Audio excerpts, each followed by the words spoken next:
നൊവേനയുടെ 6-ാം ദിവസത്തേക്ക് നമുക്ക് പ്രവേശിക്കാൻ. നമുക്ക് എഴുന്നേറ്റ് നിന്ന് പരിശുദ്ധാത്മാവിൻ്റെ സാന്നിധ്യത്തെ വിളിച്ചപേക്ഷിച്ച് പാടി ആത്മാവിൻ്റെ ഗീതം പാടി പ്രാർത്ഥിക്കാം.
പരിശുദ്ധാത്മാവിൻ്റെ ദാനമായ ഭക്തിയുടെ വലിയ കൃപയ്ക്ക് വേണ്ടിയാണ് ഇന്നേ ദിവസം നമ്മൾ പ്രാർത്ഥിക്കുക. ദൈവഭക്തിയിൽ ആഴപ്പെടാനും വിശ്വാസത്തിലൂടെ അതിൽ വേരുറയ്ക്കാനും ഒക്കെയുള്ള വലിയ കൃപയ്ക്ക് ഈ ദിവസം നമുക്ക് നമ്മുടെ കുടുംബത്തിനും വിശ്വാസ മേഖലയിലൂടെ നീങ്ങുന്നവരെയും പ്രത്യേകം സമർപ്പിച്ചു പരിശുദ്ധാത്മാവിൻ്റെ ഈ ദാനം അവരിലേക്കെല്ലാം വ്യാപരിക്കാൻ ആഗ്രഹിച്ചുകൊണ്ട് പ്രാർത്ഥിക്കാം. പരിശുദ്ധാത്മാവേ വരണമേ, അങ്ങയുടെ വിശ്വസ്തതയുടെയും സ്നേഹത്തിൻ്റെയും അഗ്നിയാൽ ഞങ്ങളെ ജ്വലിപ്പിക്കണമേ. പിതാവേ, അങ്ങയുടെ വിശ്വസ്തരുടെ ഹൃദയങ്ങളെ അവിടുത്തെ ആത്മാവിൻ്റെ വെളിച്ചത്തിൽ നയിക്കുന്നുവല്ലോ. അങ്ങേ ആത്മാവിനെ ഞങ്ങൾക്ക് തരണമേ. അങ്ങേ ദിവ്യ പ്രചോദനത്താൽ സത്യത്തെ തിരിച്ചറിയാനും നല്ലത് രുചിച്ചറിയാനും എപ്പോഴും അങ്ങേ സാന്ത്വനത്തിന്റെ പരിമളം അനുഭവിക്കുവാനും ഞങ്ങൾക്കിടയാകട്ടെ. കർത്താവായ യേശു മിശിഹാ വഴി ഈ പ്രാർത്ഥന ഞങ്ങൾ അങ്ങേക്ക് സമർപ്പിക്കുന്നു. ഞങ്ങളുടെ സൃഷ്ടാവും പിതാവും സംരക്ഷകനുമായ ദൈവമേ, അവിടുത്തെ സ്നേഹം ഞങ്ങൾക്ക് വെളിപ്പെടുത്താനായി മനുഷ്യാവതാരം ചെയ്ത ഈശോയെ അങ്ങയെ ഞങ്ങൾ ആരാധിക്കുന്നു. ഞങ്ങളുടെ രക്ഷകനും നാഥനുമാണ് ഈശോ എന്ന തിരിച്ചറിവ് ഞങ്ങൾക്ക് നൽകുന്ന പരിശുദ്ധാത്മാവേ, ഞങ്ങൾ അങ്ങേക്ക് നന്ദി പറയുന്നു. ലോകസ്ഥാപനം മുതൽ അങ്ങേ ദിവ്യ സാന്നിധ്യത്താൽ ഭൂമുഖം നവീകരിച്ചുകൊണ്ടിരിക്കുന്ന പരിശുദ്ധാത്മാവേ, ഞങ്ങൾ അങ്ങയെ മഹത്വപ്പെടുത്തുന്നു. ശാലയിൽ ദാഹത്തോടെ കാത്തിരുന്ന പരിശുദ്ധ അമ്മയുടെയും സ്ത്രീഹന്മാരുടെയും മേൽ ഇറങ്ങി വന്ന പരിശുദ്ധാത്മാവേ, ഞങ്ങളുടെ മേലും ഇറങ്ങി വരണമേ. ഞങ്ങളുടെ ഹൃദയങ്ങളെ അങ്ങയുടെ കൃപയാൽ നിറയ്ക്കണമേ. അവിടുത്തെ ആലയമായ ഞങ്ങളുടെ ശരീരത്തെ അങ്ങ് വിശുദ്ധീകരിക്കണമേ. പിതാവിൻ്റെയും പുത്രന്റെയും ആത്മാവേ, ഞങ്ങൾക്ക് ആഴമുള്ള ദൈവസ്നേഹാനുഭവത്തിലും വിശ്വാസത്തിലും വളരാൻ ആവശ്യമായ കൃപ തരണമേ. ആമേൻ.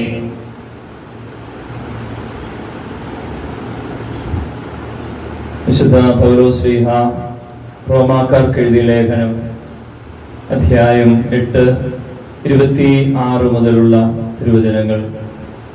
നമ്മുടെ ബലഹീനതയിൽ ആത്മാവ് നമ്മെ സഹായിക്കുന്നു. വേണ്ട വിധം പ്രാർത്ഥിക്കേണ്ടത് എങ്ങനെയെന്ന് നമുക്ക് അറിഞ്ഞുകൂടാ. എന്നാൽ അവാച്യമായ നെടുവീർപ്പുകളാൽ ആത്മാവ് തന്നെ നമുക്ക് വേണ്ടി മധ്യസ്ഥം വഹിക്കുന്നു. ഹൃദയങ്ങൾ പരിശോധിക്കുന്നവൻ ആത്മാവിന്റെ ഇംഗിതം ഗ്രഹിക്കുന്നു. എന്തെന്നാൽ ആത്മാവ് ദൈവഹിതമനുസരിച്ചാണ് വിശുദ്ധർക്ക് വേണ്ടി മാധ്യസ്ഥം വഹിക്കുന്നത്. ദൈവത്തെ സ്നേഹിക്കുന്നവർക്ക്, അവിടുത്തെ പദ്ധതി അനുസരിച്ച് വിളിക്കപ്പെട്ടവർക്ക് അവിടുന്ന് സകലതും നന്മയ്ക്കായി പരിണമിപ്പിക്കുന്നു എന്ന് നാം അറിയുന്നുവല്ലോ. അവിടുന്ന് മുൻകൂട്ടി അറിഞ്ഞവരെ തന്റെ പുത്രന്റെ സാദൃശ്യത്തോട് അനുരൂപരാക്കാൻ മുൻകൂട്ടി നിശ്ചയിക്കുകയും ചെയ്തു. ഇത് തന്റെ പുത്രൻ അനേകം സഹോദരരിൽ ആദിജാഗൃതനാകുന്നതിനു വേണ്ടിയാണ്. താൻ മുൻകൂട്ടി നിശ്ചയിച്ചവരെ അവിടുന്ന് വിളിച്ചു, വിളിച്ചവരെ നീതീകരിച്ചു, നീതീകരിച്ചവരെ മഹത്വപ്പെടുത്തി.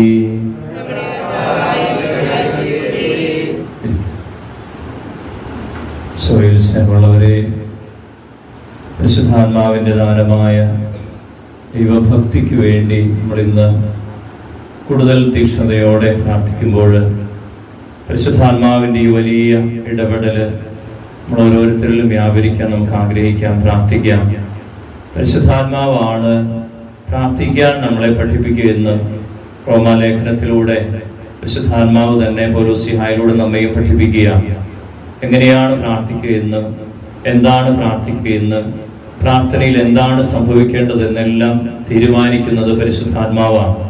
അതുകൊണ്ട് നമ്മുടെ പ്രാർത്ഥനയുടെ വാചികമായ സൗന്ദര്യമൊന്നും വലിയ പ്രധാനപ്പെട്ടതല്ല. നമ്മുടെ ഹൃദയത്തിൻ്റെ ഒരുക്കമാണ് പ്രാർത്ഥനയുടെ ഏറ്റവും വലിയ പ്രാധാന്യമുള്ള മേഖല. ഹല്ലേലൂയ. ഹൃദയം ഒരുങ്ങുന്നതനുസരിച്ചാണ് പരിശുദ്ധാത്മാവ് നമുക്ക് പ്രാർത്ഥനയുടെ വലിയ കൃപ നൽകുക. നമ്മുടെ ജീവിതം, കുടുംബം, ജീവിത മേഖലകളെല്ലാം ചേർന്ന് നിൽക്കുക ഈ ഭക്തി എന്ന വലിയ പുണ്യത്തിന്റെ അടിത്തറയിലാണ്. അതുകൊണ്ടാണ് പ്രഭാഷകന്റെ പുസ്തകം 27-ാം അധ്യായം 3-ാമത്തെ വചനത്തിൽ ദൈവാത്മാവ് നമ്മെ ഓർമ്മപ്പെടുത്തുക. ദൈവഭക്തിയിൽ ദൃഢതയും തീക്ഷ്ണതയും ഇല്ലാത്ത ഭവനം അതിവേഗം നശിക്കും. ഹല്ലേലൂയ. ദൈവഭക്തി ആഴപ്പെടുന്നത് അത് പരിശുദ്ധാത്മാവ് വേരോടുന്നതനുസരിച്ച്, അഭിഷേകം നിറയുന്നതനുസരിച്ചാണ് ഈ മേഖലയോടുള്ള ശ്രദ്ധ നമുക്ക് വർദ്ധിക്കുക. അതുകൊണ്ടാണ് കർത്താവിന്റെ വചനം തന്നെ നമ്മെ ഓർമ്മപ്പെടുത്തുക, പ്രാർത്ഥിക്കുമ്പോഴെപ്പോഴും ഒന്ന് തിരിഞ്ഞു നോക്കുന്നത് നല്ലതാണ്. നമ്മുടെ കടന്നു പോകുന്ന വിശ്വാസത്തിന്റെ തലമുറ, നമ്മുടെ വിശ്വാസത്തിന്റെ മാതൃകകൾ, ഇവരെല്ലാമാണ് ഈ ഭക്തിയിൽ, ദൈവഭക്തിയിൽ വളരാൻ നമ്മളെ സഹായിക്കും.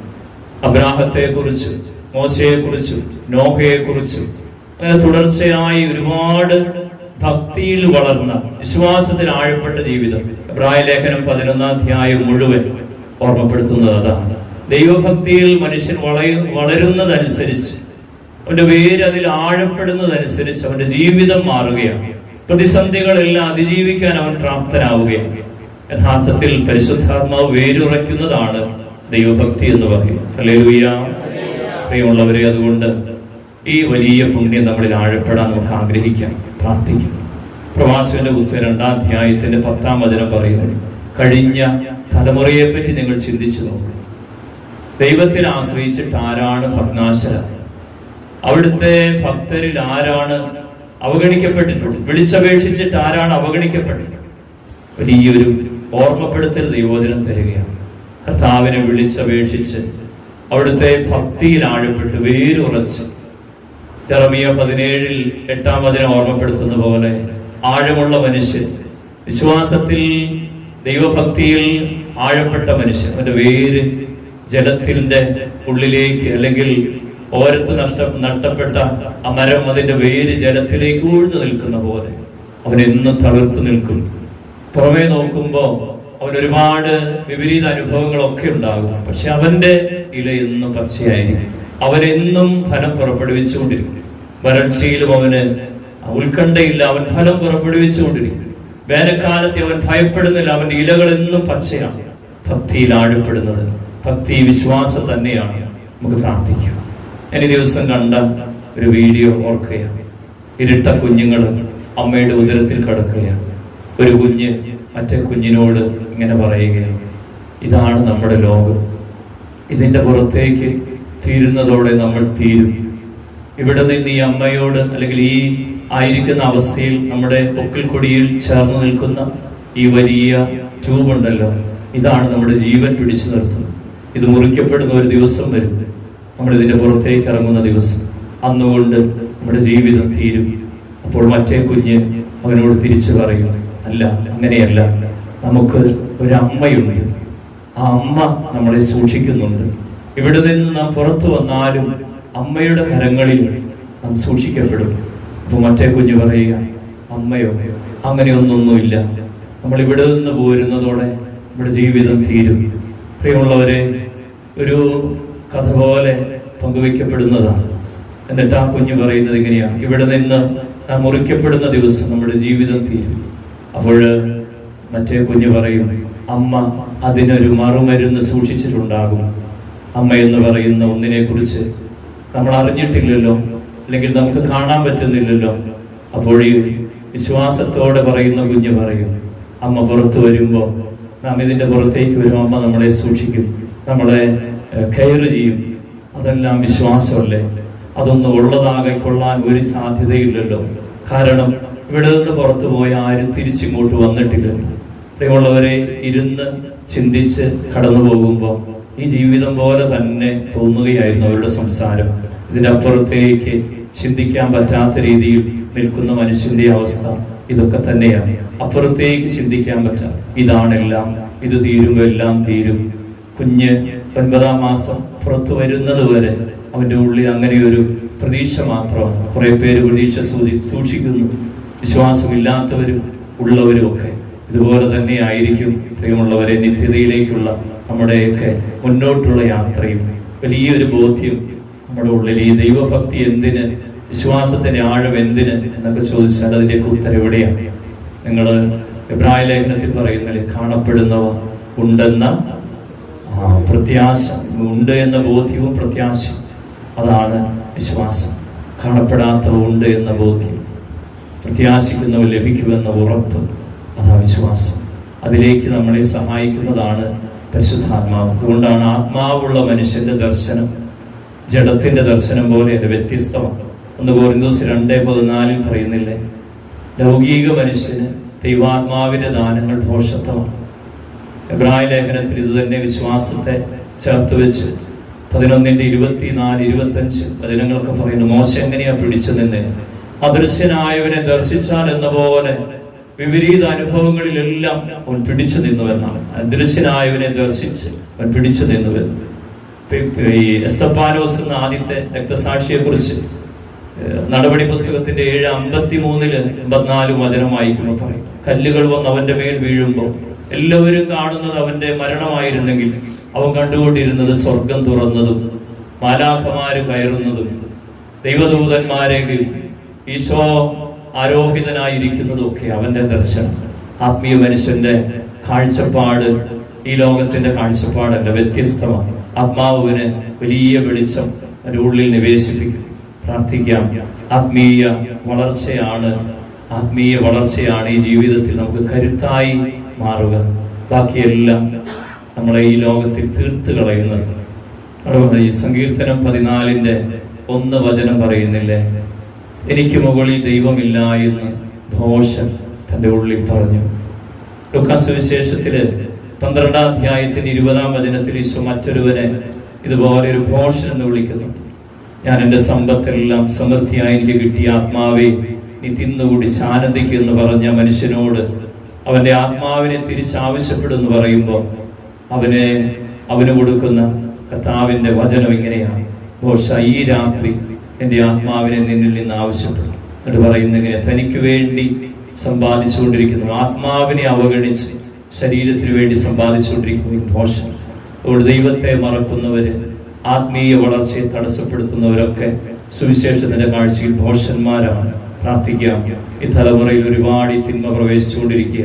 അതുകൊണ്ട് നമ്മുടെ ആഴത്തിലുള്ള ദൈവിക കാഴ്ചപ്പാടും ദൈവിക ദർശനങ്ങളും നമ്മുടെ മക്കളിലേക്ക് പടരാൻ കാരണമാകണം. ദൈവഭക്തിയിൽ ദൃഢതയും തീക്ഷ്ണതയും വർദ്ധിക്കുന്നതനുസരിച്ചാണ് കുടുംബം നിലനിൽക്കുകയുള്ളൂ. വിശ്വവചനത്തിൽ അറിയിച്ചു. പ്രാർത്ഥിക്കാം. ഭക്തിയിൽ ആഴപ്പെടാൻ, വിശ്വാസത്തിൽ ആഴപ്പെടാൻ വലിയ കൃപ ഈ ദിവസം വിശുദ്ധാത്മാവ് നമുക്ക് ഓരോരുത്തർക്ക് നൽകട്ടെ. ഈ ദാനം നമ്മളെ കൂടുതൽ കരുത്തുള്ളവരാക്കട്ടെ. കൂടുതൽ പ്രാർത്ഥിക്കാനുള്ള ഒരു കൃപ ദൈവം ഈ ദിവസം നമ്മളിലേക്ക് നിക്ഷേപിക്കട്ടെ. നമുക്ക് എഴുന്നേറ്റ് നിന്ന് മധ്യസ്ഥ അപേക്ഷിച്ചുകൊണ്ട് പരിശുദ്ധാത്മാവിൻ്റെ ഈ വലിയ ദാനം നാം ഓരോരുത്തരിലും, നമ്മുടെ കുടുംബങ്ങളിലും, നമ്മുടെ കുഞ്ഞുങ്ങളിലുമെല്ലാം നിറയാൻ ആഗ്രഹിച്ചുകൊണ്ട് നമുക്ക് പ്രാർത്ഥിക്കാം.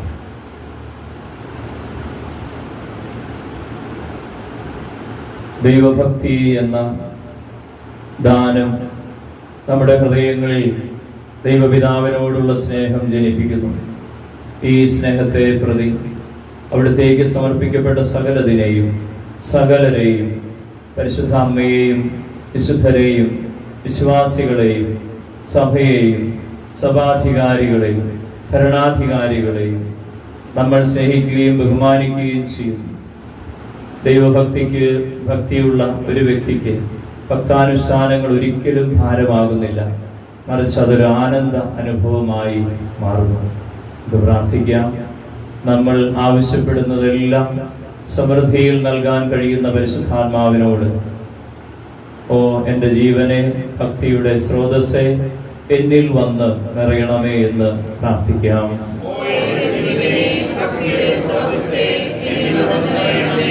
ഞങ്ങൾ ദൈവഭക്തിയിൽ ആനന്ദിക്കാനും സമാധാനത്തിന്റെ മാധുര്യം അനുഭവിക്കാനുമായി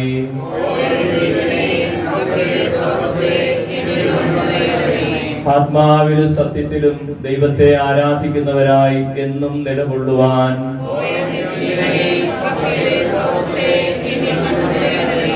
ജ്ഞാനത്തിന്റെ ഉറവിടമായ ദൈവഭക്തി ആഴത്തിൽ നിറയാനും എപ്പോഴും ദൈവഹിതം മാത്രം നിറവേറ്റാനുമായി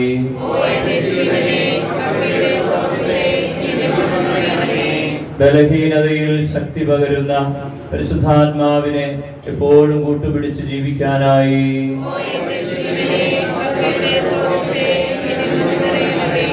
ഞാനും നവീകരണ മുന്നേറ്റത്തിൽ നേതൃത്വ ശുശ്രൂഷ ചെയ്യുന്ന എല്ലാവരും വിശ്വസ്തയോടെ ഉത്തരവാദിത്തങ്ങൾ നിറവേറ്റുവാൻ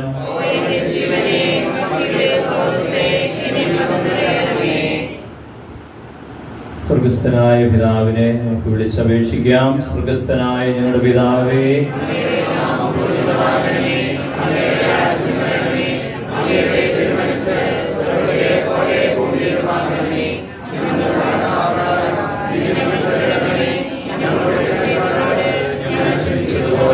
ഞങ്ങളുടെ കടങ്ങളും പാപങ്ങളും ഞങ്ങളോട് ക്ഷമിക്കണമേ.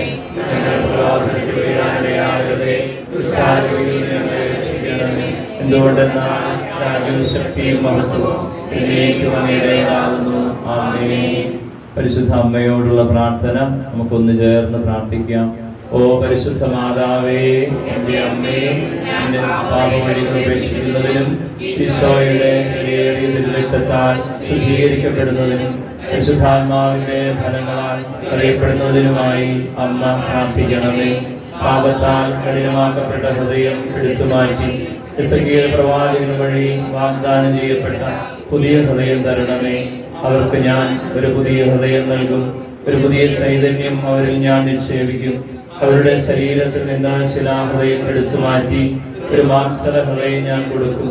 അങ്ങനെ അവർ എൻ്റെ കൽപ്പനകൾ അനുസരിച്ച് ജീവിക്കുകയും എൻ്റെ നിയമങ്ങൾ ശ്രദ്ധയോടെ പാലിക്കുകയും ചെയ്യും. അവർ എൻ്റെ ജനവും ഞാൻ അവരുടെ ദൈവവുമായിരിക്കും. പരിശുദ്ധയും സ്നേഹനിധിയുമായ എൻ്റെ അമ്മേ, പരിശുദ്ധാത്മ സ്നേഹത്താൽ നിറഞ്ഞ് മാനസാന്തരത്തിന്റെ ഫലങ്ങൾ പുറപ്പെടുവിക്കുന്ന പുതിയ മനുഷ്യനെ ധരിക്കാനായി അമ്മ എനിക്ക് വേണ്ടി പ്രാർത്ഥിക്കണമേ. ദൈവമേ, നന്മയെന്ന പരിശുദ്ധാത്മ ഫലത്താൽ ഞങ്ങളെ നിറയ്ക്കണമേ. മറ്റുള്ളവർക്ക് നന്മ ചെയ്യാൻ കിട്ടുന്ന അവസരങ്ങൾ നഷ്ടപ്പെടാതിരിക്കാനും നന്മ ചെയ്യുന്നതിൽ സന്തോഷിക്കാനും ഞങ്ങളെ സഹായിക്കണമേ. ഞങ്ങൾക്കുള്ളത് ആവശ്യക്കാരുമായി സന്തോഷത്തോടെ പങ്കുവയ്ക്കാനും ആരെയും പുച്ഛിക്കാതെ മുറിയപ്പെടാതെ എല്ലാവരിലും നന്മ കാണാനും വേദനിക്കുന്നവരോട് നിരുപാധികൾ ക്ഷമിക്കുവാനും ഞങ്ങളെ ശക്തരാക്കണമേ. എല്ലായ്പ്പോഴും എല്ലാവരുടെയും നന്മ ലക്ഷ്യമാക്കി പ്രവർത്തിക്കുവാൻ ഞങ്ങളെ സഹായിക്കണമേ. പരിശുദ്ധാത്മാവിനെ നമുക്ക് നിശബ്ദമായി നമ്മെ തന്നെ പൂർണ്ണമായി സമർപ്പിക്കാം.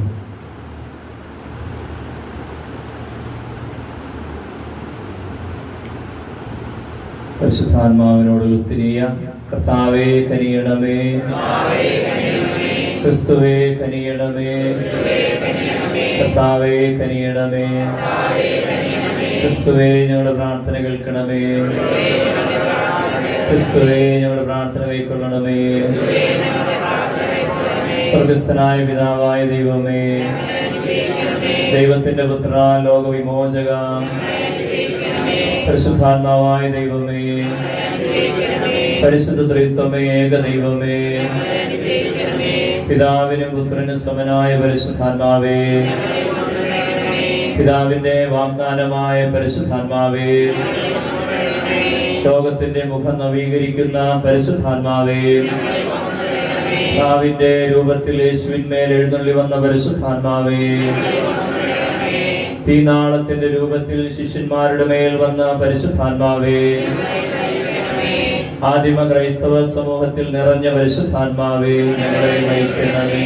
അത്ഭുതങ്ങളും അടയാളങ്ങളും നടത്തുന്ന പരിശുദ്ധാത്മാവേ, യേശുവിന്റെ സാക്ഷികളാകാൻ ശക്തി പകരുന്ന പരിശുദ്ധാത്മാവേ, വചനത്താൽ ഞങ്ങളെ ശുദ്ധീകരിക്കുന്ന പരിശുദ്ധാത്മാവേ, സഭയിൽ എപ്പോഴും നിറഞ്ഞു നിൽക്കുന്ന പരിശുദ്ധാത്മാവേ, കൂദാശകളാൽ ഞങ്ങളെ ശക്തിപ്പെടുത്തുന്ന പരിശുദ്ധാത്മാവേ, പ്രാർത്ഥിക്കാൻ ഞങ്ങളെ പഠിപ്പിക്കുന്ന പരിശുദ്ധാത്മാവേ, ലോഭനങ്ങളെ അതിജീവിക്കാൻ കൃപ നൽകുന്ന പരിശുദ്ധാത്മാവേ, പാപബോധം നൽകുന്ന പരിശുദ്ധാത്മാവേ, നീതിബോധം നൽകുന്ന പരിശുദ്ധാത്മാവേ, അന്ത്യവിധിയെക്കുറിച്ച് പഠിപ്പിച്ച പരിശുദ്ധാത്മാവേ, സത്യത്തിന്റെ പൂർണ്ണതയിലേക്ക് ആനയിക്കുന്ന പരിശുദ്ധാത്മാവേ, ജീവൻ സമൃദ്ധമായി നൽകുന്ന പരിശുദ്ധാത്മാവേ, ബുദ്ധിയുടെ ദിവ്യപ്രകാശമേ, ജ്ഞാനത്തിന്റെ ഉറവിടമേ, അറിവിന്റെ പ്രകാശമേ, ദൈവഭയത്തിന്റെ പ്രകാശമേ, വിശ്വാസത്തിന്റെ ആത്മാവേ, പ്രത്യാശയുടെ ആത്മാവേ, സ്നേഹത്തിന്റെ ആത്മാവേ, ആനന്ദത്തിന്റെ ആത്മാവേ, സമാധാനത്തിന്റെ ആത്മാവേ, എളിമയുടെ ആത്മാവേ, ക്ഷമയുടെ ആത്മാവേ, ഞങ്ങളെ ശുദ്ധീകരിക്കണം. ആത്മനിയന്ത്രണത്തിന്റെ ആത്മാവേ,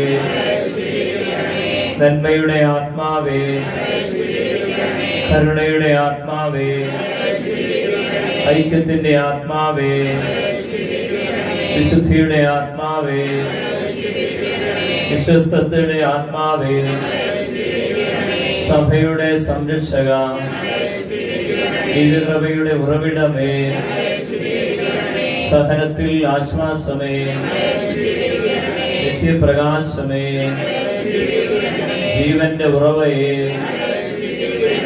ആത്മീയ അഭിഷേകമേ, മാലാഖമാരുടെ ആനന്ദമേ, പ്രവാചകന്മാരുടെ പ്രചോദനമേ, അപ്പസ്തോലന്മാരുടെ ഗുരുവേ, രക്തസാക്ഷികളുടെ ശക്തിയുടെ ഉറവിടമേ, പരിശുദ്ധാത്മാവേ കരുണയുള്ളവനെ, പരിശുദ്ധാത്മാവേ കരുണയുള്ളവനെ, ഞങ്ങളുടെ പ്രാർത്ഥന പരിശുദ്ധാത്മാവേ കരുണയുള്ളവനെ, നമുക്ക് പ്രാർത്ഥിക്കാം. പിതാവിനോടും പുത്രനോടും കൂടെ ഒന്നായിരിക്കുന്ന പരിശുദ്ധാത്മാവേ, എല്ലാവരെയും വിശുദ്ധീകരിക്കുകയും ആശ്വസിപ്പിക്കുകയും ചെയ്യുന്നവനെ, അങ്ങയുടെ ദാസരുടെ ഹൃദയങ്ങളിൽ നിറയണമേ. അവിടുന്ന് അത്യുന്നതനായ ദൈവത്തിന്റെ ദാനവും ജീവന്റെ ഉറവിടവും ആധ്യാത്മിക അഭിഷേകവുമാണ്. അഗ്നിയും സ്നേഹവുമാണ്. അങ്ങ് പിതാവിന്റെ വാഗ്ദാനമാണ്. 7 ദാനങ്ങളുടെ ദാതാവാണ്.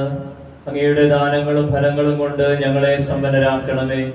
വിശുദ്ധിയോടെ ചിന്തിക്കാനും വിനയത്തോടെ സംസാരിക്കാനും വിവേകത്തോടെ പ്രവർത്തിക്കാനുമുള്ള വരം നൽകണമേ. സഹനങ്ങളുടെ ഇടയിൽ സ്ഥിരോത്സാഹത്തോടെ പിടിച്ചു നിൽക്കാനും സംശയങ്ങളെ ദൂരീകരിക്കാനും ജീവിതത്തിലെ മോഹഭംഗങ്ങളിൽ പ്രത്യാശ കൈവിടാതിരിക്കാനും സ്നേഹിക്കാനും മറ്റുള്ളവരിൽ അങ്ങയെ കാണാനും അനുഗ്രഹിക്കണമേ. സർവശക്തനായ പിതാവിനോടും അവിടുത്തെ ഏകജാതനായ യേശുക്രിസ്തുവിനോടും എന്നെന്നും ജീവിച്ചു വാഴുന്ന അങ്ങേക്ക് എല്ലാ സ്തുതിയും മഹത്വവും കൃതജ്ഞതയും ഉണ്ടായിരിക്കട്ടെ. നമ്മുടെ കർത്താവ് യേശു മിശിഹായുടെ കൃപയും പിതാവായ ദൈവത്തിന്റെ സ്നേഹവും പരിശുദ്ധാത്മാവിന്റെ സഹവാസവും പരിശുദ്ധ അമ്മയുടെ സംരക്ഷണവും നിങ്ങളെല്ലാവരോടും നിങ്ങളുടെ കുടുംബങ്ങളോടും കൂടി ഉണ്ടാകട്ടെ, ഇപ്പോഴും എപ്പോഴും എന്നേക്കും. ശംശയായിക്ക് സ്തുതിയായിരിക്കട്ടെ.